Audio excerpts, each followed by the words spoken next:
இந்த அக்டோபர் மாதம் கடகராசிக்காரங்களுக்கு எப்படி இருக்கும்? கடகராசியில் புனர்பூசம் 4ஆம் பாதம் குரு பகவானோட நட்சத்திரம். பூசம் 4 பாதமும் இருக்குது, சனி பகவானுடையது. ஆயில்யம் 4 பாதமும் புதன் பகவானுடையது, வித்தைக்காரகனாகிய புதனுடைய நட்சத்திரம். ஆக சனி, புதன், குரு இவங்க சம்மந்தப்பட்டது தான் இந்த கடகராசி. இந்த கடகராசிக்கு அதிபதி சந்திர பகவான். பொதுவாக அரசியல்வாதிகள் பெரும்பாலும் பார்த்தோம்னா கடகராசி, கடகலக்னம் இருப்பாங்க. இந்த கடகராசிக்காரங்களுக்கு அக்டோபர் மாதம் எப்படி இருக்கும் அப்படின்னு சொன்னால், 18ஆம் தேதி வரைக்கும் விரயத்தில் இருக்கிறாரு குரு பகவான். அதாவது கடகராசிக்கு 12ஆம் இடத்துல இருக்காரு. அப்போ இந்த காலகட்டங்களில் சுப செலவுகள், சுப காரியங்கள் இதுக்கெல்லாம் செலவாகக்கூடிய வாய்ப்புகளை இந்த கடகராசிக்காரங்களுக்கு உருவாக்கி கொடுக்கும். 18க்கு மேலே குரு பகவான் ராசிக்கு வர்றதுனால உச்சமாகிறதுனால கண்டிப்பாக அந்த நல்ல காரியங்கள், சுப காரியங்கள் இதுக்கெல்லாம் வாங்கக்கூடிய கடன்கள் இதெல்லாமே அளந்து பார்த்து வாங்கக்கூடிய சூழ்நிலைமையை உருவாக்கி கொடுக்கும்.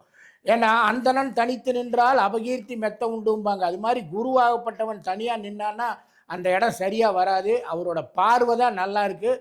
அப்போ உச்சம் பெற்ற குரு பார்க்குற பார்வை நல்ல தெளிவான பார்வையாக இருக்கும். அப்போ கடகராசியில் இருக்கக்கூடிய குழந்தைக குட்டிக அவங்களுக்கெல்லாம் கல்யாணம் பண்ணக்கூடிய சூழ்நிலைமைக்கு உண்டான வசதிகள், வாய்ப்புகள், அதுக்குண்டான கடன்படுதல், பூமி வாங்கலான்னு இருக்கேன், வீடு வாங்கலான்னு இருக்கிறேன்னு சொல்லக்கூடியவங்கெல்லாம் கடன் வாங்கியாவது வீடு வாங்கக்கூடிய வாய்ப்புகள் இந்த கடகராசிக்காரங்களுக்கு உருவாகும். உற்றார் உறவினர்கள் எப்போ வந்து போய் இருக்கக்கூடிய சூழ்நிலைமையை உருவாக்கும். அப்போ அந்த மாதிரி காலகட்டங்களில் செலவுகளும் கூடுதலாக இருக்கும். அந்த வரவுக்குள்ள செலவை அடக்கக்கூடிய அளவுக்கு அவங்க தன்னை தயார்படுத்திக்கணும். கணவன் மனைவி உறவுகளில் சின்ன சின்ன விரிசல்கள் வந்த மாதிரி தோணும். ஆனால் அந்த விரிசல்கள் எல்லாமே மேலும் அவர்களுடைய அன்பை இணைக்கக்கூடிய, பிணைக்கக்கூடிய வாய்ப்புல தான் உருவாகும். அதனால கடகராசிக்காரங்க படிப்பில் அதே மாதிரி கொஞ்சம் கவனமாக இருக்கணும். மேல் படிப்பு படிக்கலான்னு இருக்கிறவங்க கொஞ்சம் அதுக்கு முயற்சி எடுக்கிறத கடுமையாக முயற்சி எடுக்கணும். நிச்சயமாக மேல் படிப்போ அல்லது படிப்பு சம்பந்தமானது எல்லாமே ரொம்ப சக்ஸஸ்ஃபுல்லாக நடத்தி கொடுக்கக்கூடிய காலகட்டம் இந்த கடகராசிக்காரங்களுக்கு அக்டோபர் மாதம்.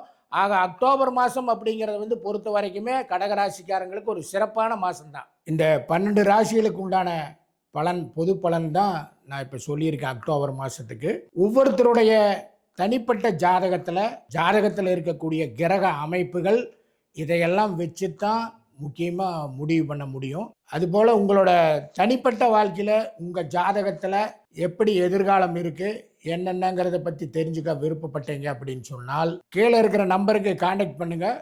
எங்களோட குழு உங்களை தொடர்பு கொள்வாங்க. ஒரு சின்ன கட்டணம் தான், அதை செலுத்திட்டு உங்கள் மனசில் இருக்கிற கேள்விக்கெல்லாம் விடைய தெரிஞ்சுக்கோங்க.